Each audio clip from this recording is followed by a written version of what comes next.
Assalamualaikum warahmatullahi wabarakatuh.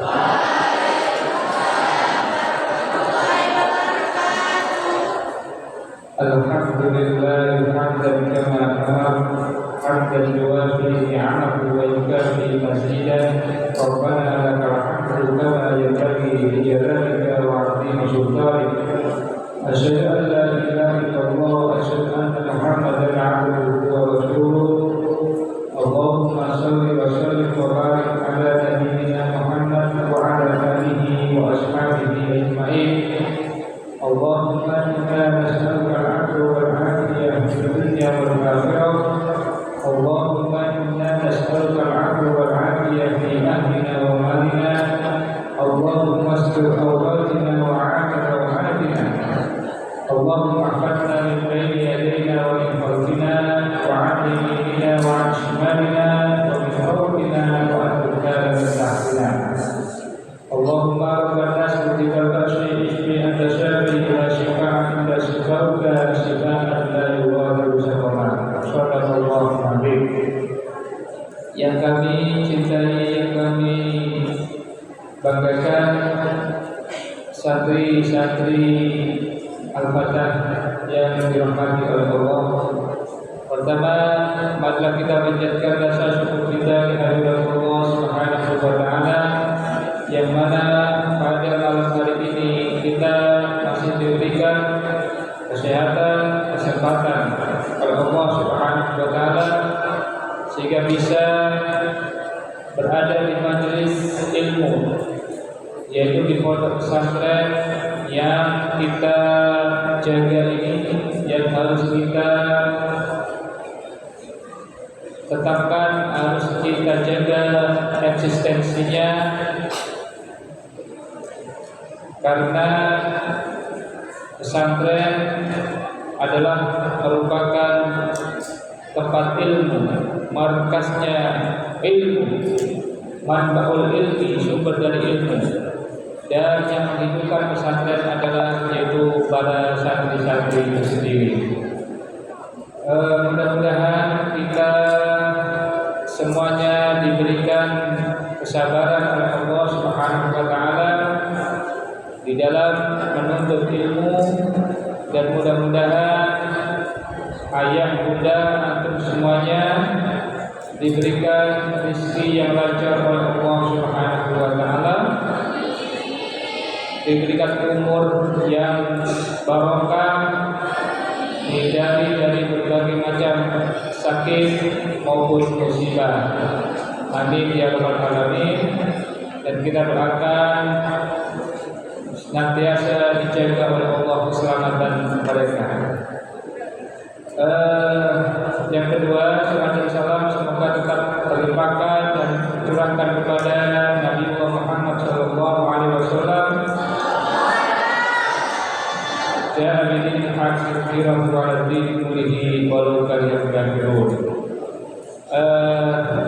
Pada adik-adikku sekalian yang saya banggakan, yang saya cintai, alhamdulillah kami beberapa waktu yang lalu bersama teman-teman sebagian dari kalian melakukan lawatan ke Malaysia.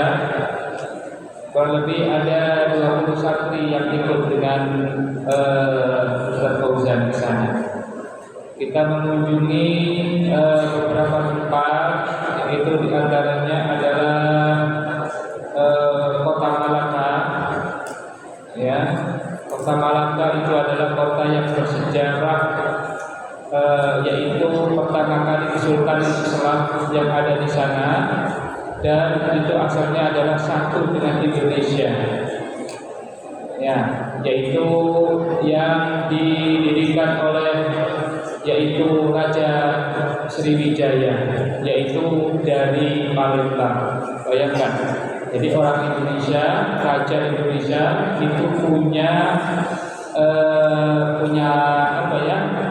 perluasan daerah gitulah. Gak hanya di Sumatera, di Jawa, tapi sampai ke Malaysia.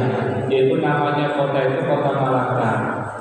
Nah, kota Malaka itu berseberangan atau berseberangan Selat Malaka itu dengan yaitu Sumatera. Lalu kita lihat gitu ya ke atas gitu ya. Malaka itu di bawah, atas itu sudah Indonesia, Sumatera. Nah, kemudian datanglah Portugis gitu ya. Kenapa? Karena selat ini adalah selat yang selalu dilewati oleh kapal-kapal asing. Maka sejak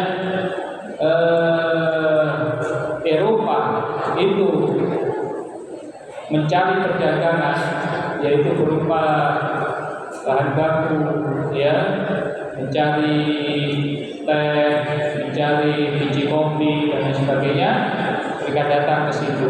Nah, di sanalah mulai mereka ingin menguasai. Ya, asalnya memang mereka tidak menjajah, tapi asal mula datang itu mereka adalah yaitu PT sebenarnya ya, seperti atau yang disebut dengan VOC gitu ya.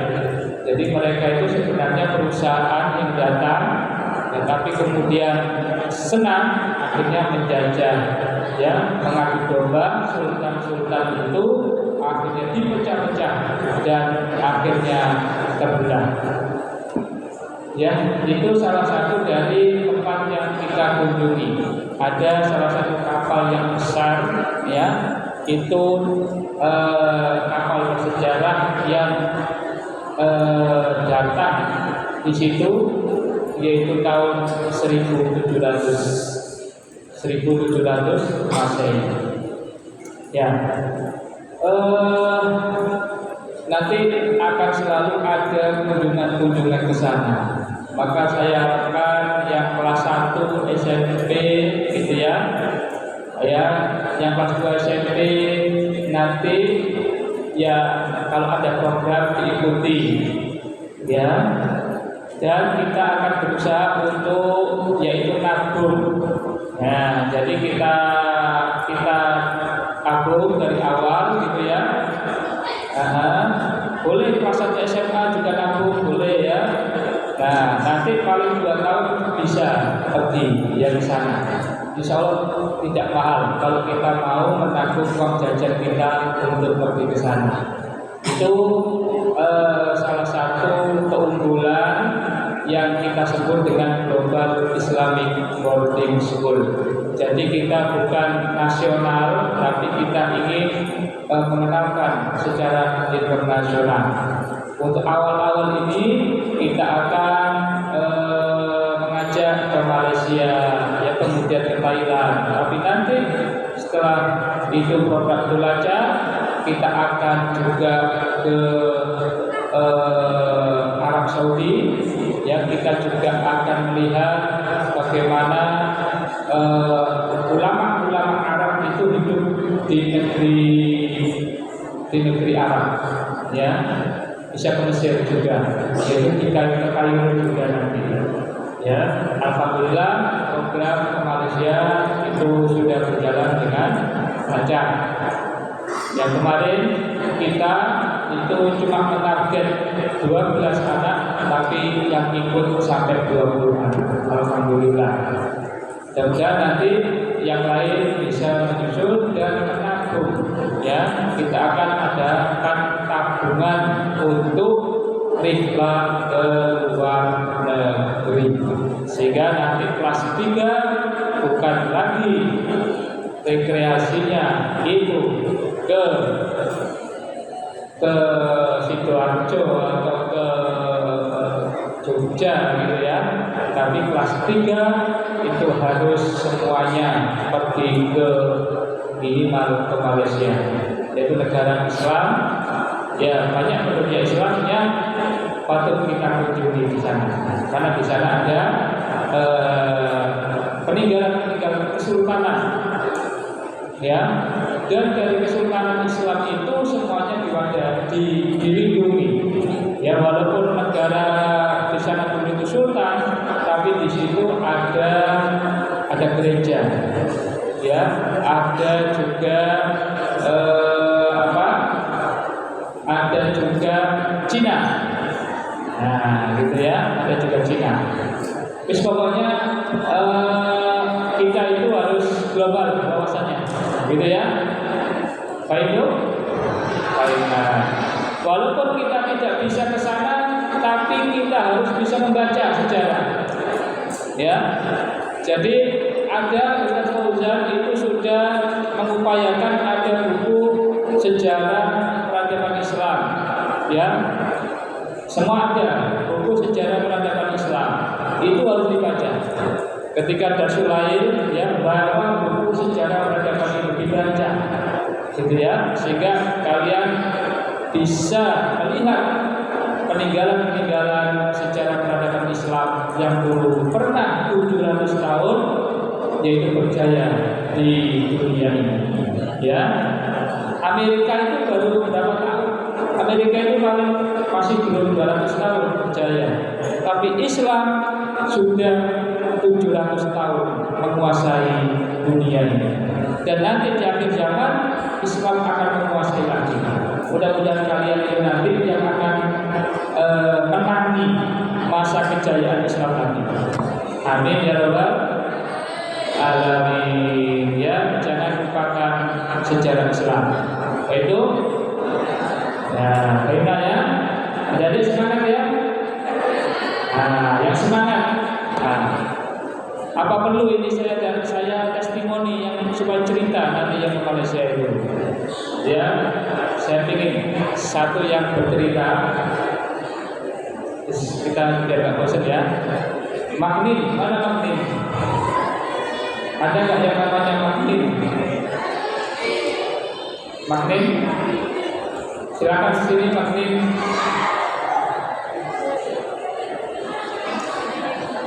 Magnin? Ya. Gak ada Magnin. Atau yang putra? Ya. Saya panggil yang putra harus mau maju.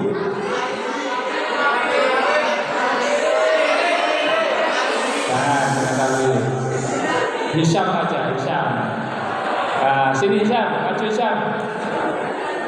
Hisham ini luar biasa. Nah, Hisham. Ya Hisham, tahan. Kum. Ayo berdiri Hisham, sini Hisham. Hisham.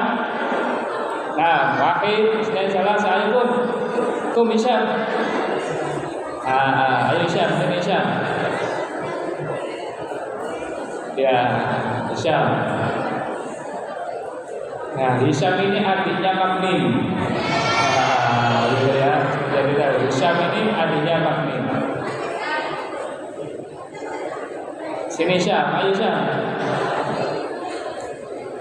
Jangan malu-malu, tak apa-apa Hisham. Kan ada semua ya, biasa saja. Sini. Hisham, sini di sampingnya dulu aja ini.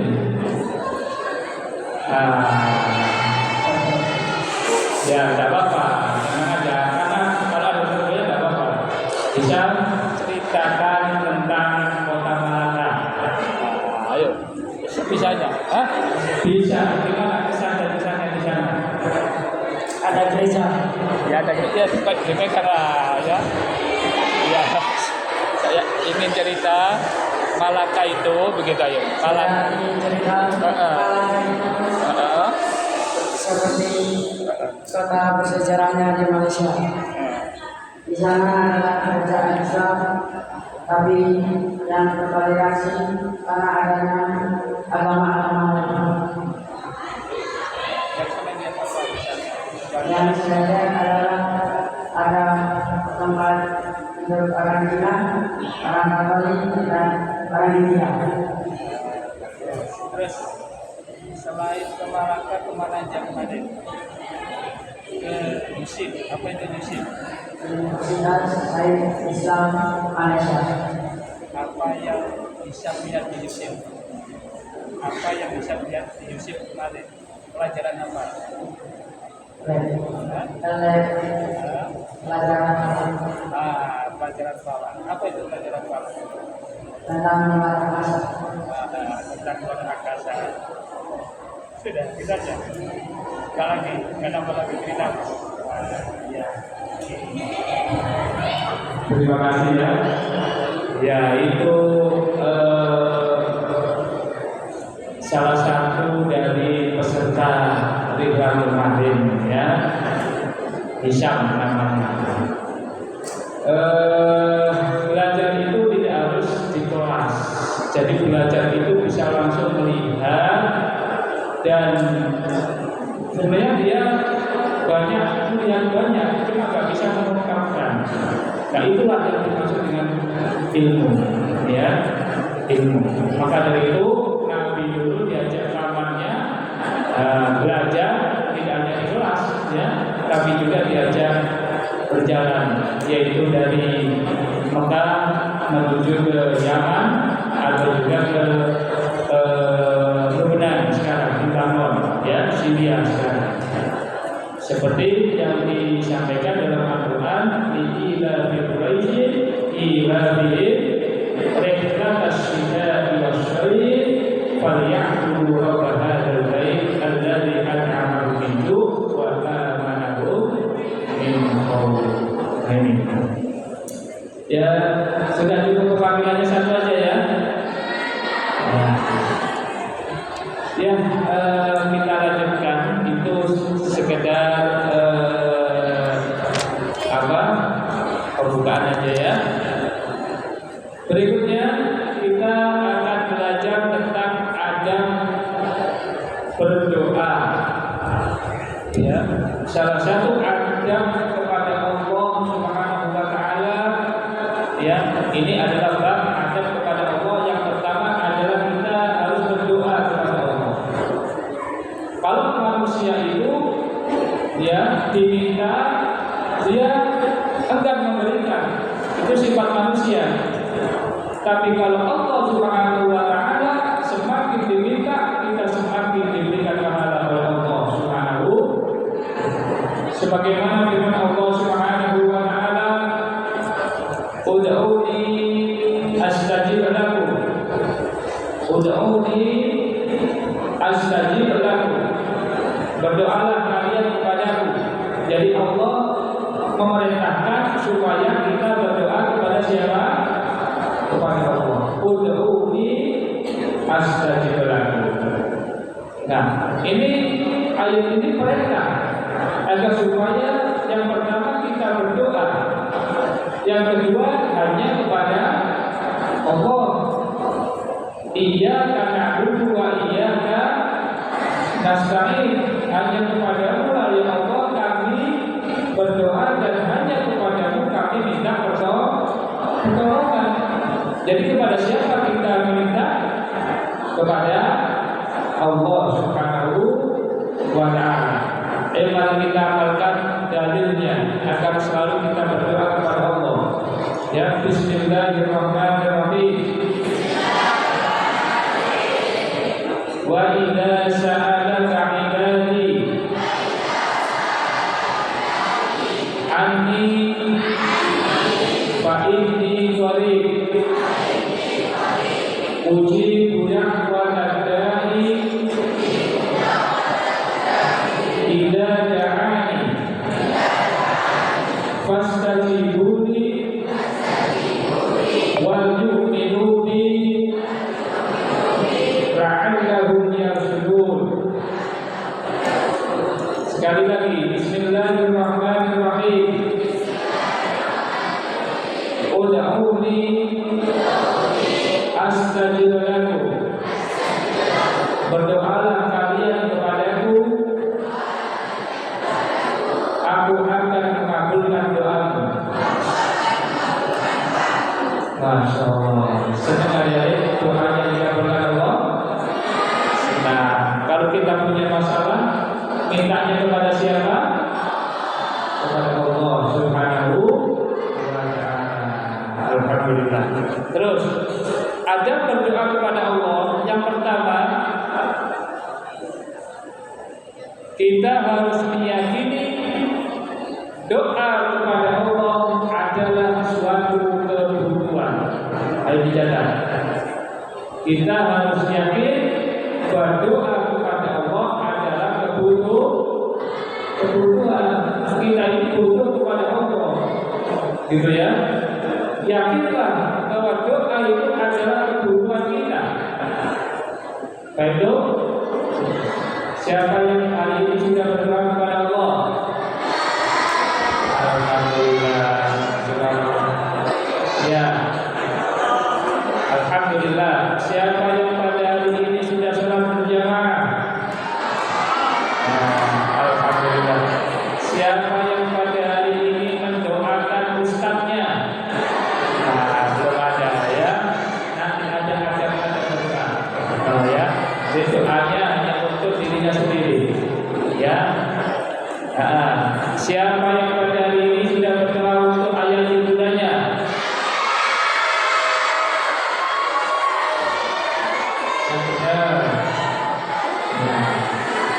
Benar tak? Oh, gitu ya. Nah, itu. Jangan lupa selalu berdoa setiap hari kepada Allah. Dan doa yang kita sampaikan kepada Allah adalah ibadah. Bayangkan. Sampai berdoa kepada Allah dicatat ibadah. Al-Doa wal ibadah. Doa itu adalah ibadah Allah Subhanahu wa ta'ala. Ini. Yang kedua, berdoalah. Jadi Anda berdoa harus penuh dengan ikhlas dan khusyuk. Jadi berdoa kepada Allah itu harus kita usahakan tahu kalimatnya. Perhatikan, ya, jadi, ya. Apa adab yang kedua? Adab yang kedua apa? Berdoa dengan ikhlas, ya, dan penuh dengan kekhusyukan. Ya, ikhlas artinya hanya kita niatkan mencari ridho dari Allah Subhanahu wa ta'ala, bukan untuk pamer. Ya, doanya bukan untuk pamer, tapi betul-betul ikhlas dan khusyuk kepada Allah Subhanahu wa ta'ala. Kemudian awalilah doa-doa itu dengan puji-pujian kepada Allah terlebih dahulu. Awalilah doa itu dengan memuji kepada Allah, dengan mengucapkan Alhamdulillahirabbil alamin. Ya, Alhamdulillahirabbil alamin. Alhamdulillah alladzi an'amana bi ni'matil iman wal islam. Ya. Itu ada berdoa. Jadi jangan langsung berdoa minta kepada Allah sebelum kita memuji kepada Allah. Ya, seperti kita minta kepada ibu kita, dan kita merayu dulu ibu kita. Nah, gitu ya. Bu, hari ini saya alhamdulillah sudah hafal juz aman. Bisa nggak saya minta besok diberikan laptop misalnya, ya? Diawali dulu dengan menyampaikan mukadimah dulu. Jangan langsung minta, Bu, besok diberikan aku ya. Nah, yakin gitu ya. Diawali dengan baik. Bu, alhamdulillah saya sudah merasa di pondok, ya. Di pondok itu masya Allah susah loh ya, tapi saya bisa sabar. Alhamdulillah, saya banyak. Besok bisa nggak berikan uang tentunya, gitu ya, uang jajannya ditambah. Nah, besok ditambah. Dan jangan kemudian langsung, ya, Bu, besok ditambahin. Kalau nggak ditambahin, nggak ngomong dong. Itu nggak akan dikasih ya, gitu ya. Tapi diawali dengan mukadimah yang baik dulu. Segala sesuatu harus dimulai dengan mukadimah.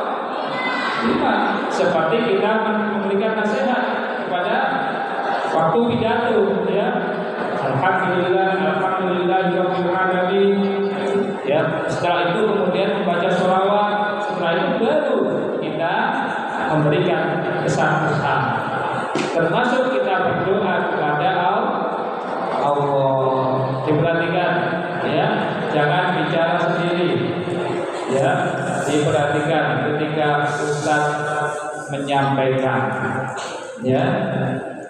Jadi ada berdoa yang ketiga adalah harus diawali puji-pujian terlebih dahulu, ya, minimal ucapkan alhamdulillahirabbil alamin. Berikutnya adalah yaitu bersolawat kepada Rasulullah yang bunyinya Allahumma sholli ala Muhammad wa ala alihi wa ashabihi ajmain, dan jangan langsung pada inti permohonan. Itu ada dalam berdoa. Yang keempat, adab berdoa adalah berdoa dengan tenang dan jangan terburu-buru dalam berdoa. Ya, dilakukan dengan tenang dan khusyuk. Ya. Berikutnya, yang kelima, berdoalah dengan penuh harap, yakin bahwa doamu akan dikabulkan. Jadi berdoalah dengan betul-betul mengharap kepada Allah. Hadirin sekalian, ya, perhatikan, jangan ngomong sendiri. Hampir, ya, kehidupannya Ustaz Fauzan yang Ustaz alami itu adalah karena doa-doa dari dulu. Jadi Ustaz Fauzan itu bisa dapat rezeki, ya, bisa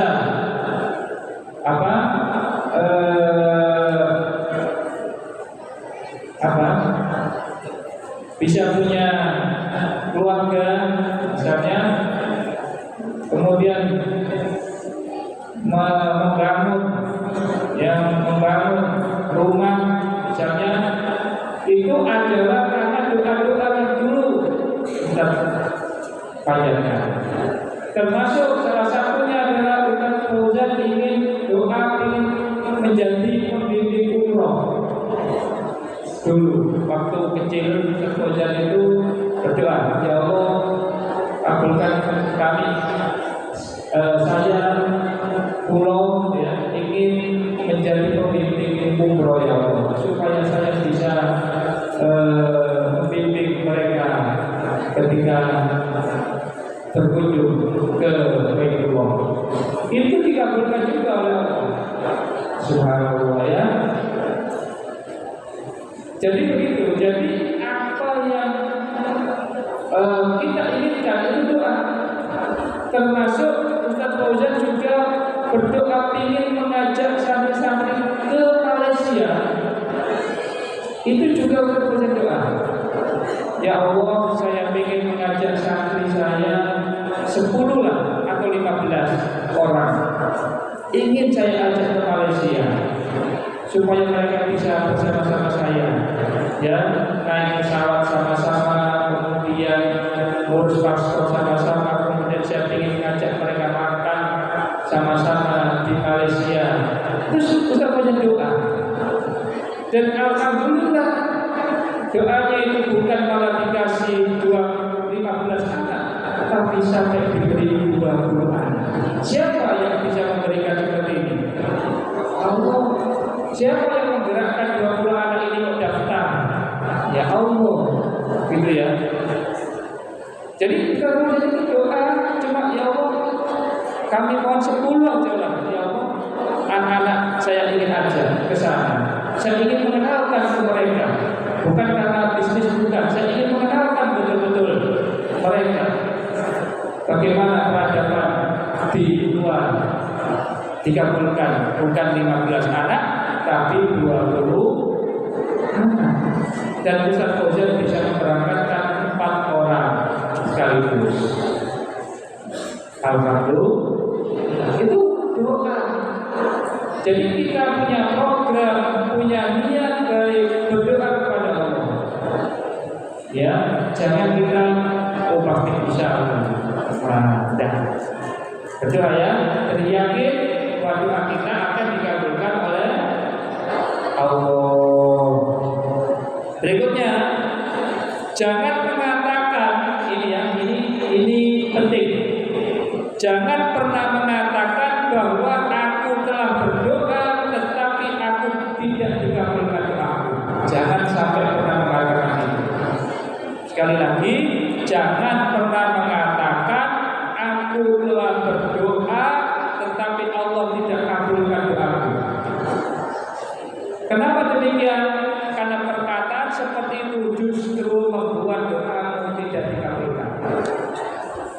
Jadi perkataan seperti itu justru doamu tidak akan pernah dikabulkan. Aneh kan? Tapi itu ajaran Islam. Jangan pernah mengatakan kepada siapapun atau kepada hati kecilmu, aku telah berdoa tapi Allah tidak mengabulkan doa. Jangan pernah itu dikatakan. Kenapa? Karena bisa jadi belum waktunya. Bisa jadi doa kalian itu dikabulkan 1 tahun berikutnya setelah kalian berdoa. Kalau hal itu kalian katakan, tidak akan pernah doa itu dikabulkan. Maka jangan katakan itu. Baik itu, siapa yang pernah mengatakan kayak gitu? Nah, ya, tidak boleh. Pada siapapun tidak boleh mengatakan seperti itu. Berikutnya, dalam berdoa memohonlah untuk kepentingan dunia dan akhirat. Ya, sekali lagi, dalam berdoa mintalah untuk kepentingan dunia dan akhirat. Minta surganya Allah juga. Kenapa? Karena kenikmatan yang paling nikmat adalah surganya Allah. Siapa yang ingin masuk surga? Siapa yang ingin mencicipi madunya surga?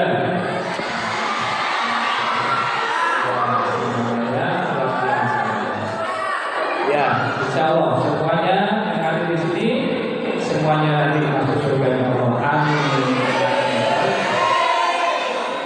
Mohon ya, siapa tahu doanya yang baru tadi disampaikan oleh Fauzan itu justru yang dikabulkan ya. Amin ya Allah. Ya mungkin itu materi yang bisa Fauzan sampaikan. Semoga apa yang Ustaz sampaikan bisa berguna dan faedahnya bagi kita sekalian. Aku lupa ya dan